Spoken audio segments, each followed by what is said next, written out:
If you want to become a homeowner in 2022, but you're discouraged based off of all of the news that you've heard recently, this might be the best video for you.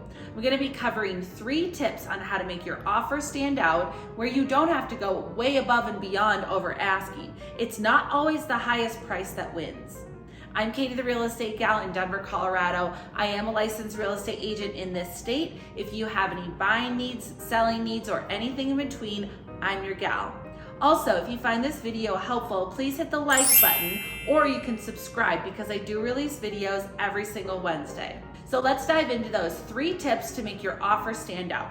The first one is a post-closing occupancy agreement. So along with your initial offer, what a post-occupancy agreement is typically a seller's ask to stay in the home a little bit longer after closing.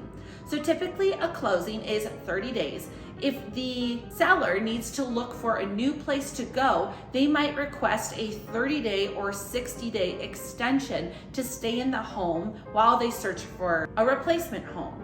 If you have the flexibility, it's really attractive to offer a post-closing occupancy agreement. So essentially, even though you are the buyer, after the transaction is closed, you technically become a landlord, and the person that's just sold their home to you is your tenant. If that tenant stays in the home for an additional 60 days, a lot of people are either letting them live rent-free or charging them a very small monthly charge, just like a renter would pay.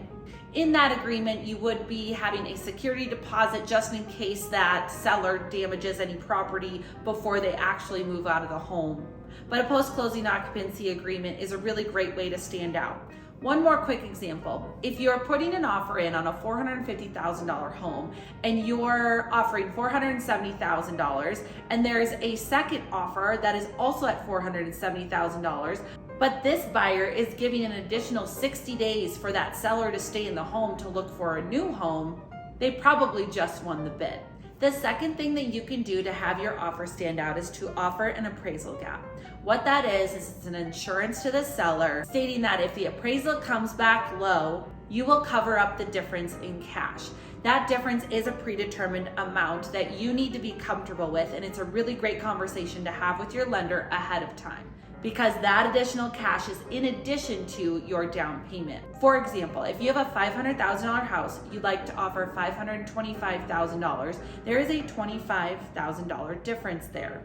You can say, I will cover that $25,000 in cash as long as you have those funds, and that makes your offer very attractive. You can also determine a lesser amount. You could say, you know what, I'm only going to give you a $10,000 gap. So if the house appraises between $525,000 and $515,000, you will be covering that difference in cash. If it appraises for anything under that, you do have to go back to the drawing board and figure out other financing, and the seller is going to need to agree with that. So the larger gap that you can provide, the more attractive your offer is going to be. The third thing that can have your offer stand out is to do a limited inspection. There are a couple notes that I want to cover for a limited inspection. For one, always do an inspection. It doesn't matter if it's a new construction, if the home looks absolutely beautiful, or if the home is 100 years old, you should always know what you're buying. Now, a big trend that I'm seeing is that people are saying, I'm only going to go after things that are health and safety related on the inspection report when I get it back.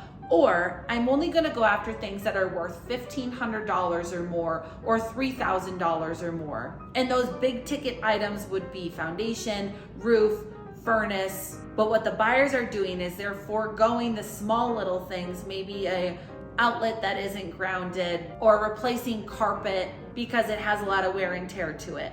So if those are fixes that you can either hire someone to do or do yourself, a lot of people are foregoing those small little fixes because really they just want the house. They just want to start building equity and getting into that new home. If these 3 tips were helpful for you, please like the video and also subscribe so that you can get a notification when I release my videos every Wednesday. I'm Katie, the real estate gal in Denver, Colorado. I would love to help you with your buying needs, selling needs, or anything in between. Please stay tuned for next week because I'll have a video all ready for you. We'll see you then.